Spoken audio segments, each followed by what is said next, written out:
itu air kelapa. Kenapa juga pakai jeruk nipis? And also they use lemon. Ya, itu juga zat asamnya untuk melunturkan karat. Okay. To destroy the rust in the keris. Ya. Lalu kenapa harus pakai air bunga? And then why we have to use flowery water? Air bunga. Nah, air bunga itu penyebab karat itu adalah bakteri. One of the destroyer of the keris is some type of bacteria. Ya, untuk mematikan bakteri itu. To kill the bacteria, we use flowery water. Digunakanlah sari-sari bunga. They use the essence of flower yang mengandung antibakterial, antiseptik, dan antibiotik.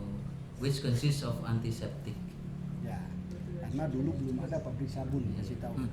Because in the old times there was no soap factory. Ya. Itu ya. Nah, itulah fungsi pencucian yang menggunakan air bunga. That's the function of flowery water in keris cleansing ritual or any other pusaka. Berapa hari masuk di dalam kuku air kelapa? Air kelapa Berapa hari? pada saat di pencucian saja. Only wash, Ya. not. Ya. Enggak 3 hari. Oh tidak, tergantung daripada kondisi setiap pusaka.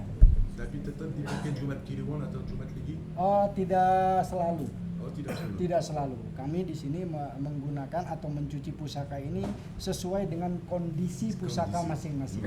Jadi tidak harus dengan waktu-waktu tertentu. Ada yang 1 bulan sekali, ada yang 2 bulan sekali, ada yang 3 bulan sekali. Oh, they don't have a exact time.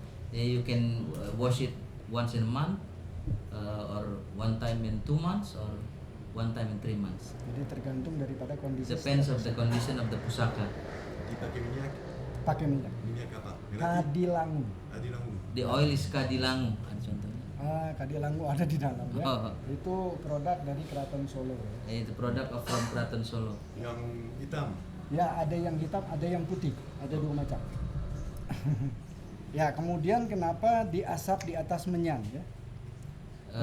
Asap. Also, after they cleanse it, they put the keris Incense. in incense aroma Ya. Yang pertama itu selain untuk mematikan bakteri, to kill the bacteria, ya, juga untuk mengeluarkan kotoran-kotoran. to cleanse the keris. Ya. Kenapa menggunakan asap? Karena pori-pori pusaka ini lembut, harus dengan yang lembut juga. Because the pusaka has pores, so it will cleanse the pores with the incense aroma. Ya, supaya keluar. Ya. Nah, kebanyakan ya karena di sinetron suka pakai jurus-jurus, itu tidak begitu. Okay. Ya, jadi artinya mindsetnya secara ilmiahnya itu tertutup. Okay. Ya, So seperti if itu. you see some people doing it with some jurus, that's not necessarily right, because what's important is to cleanse regularly with the right technique. Sesudah dicuci, ditutup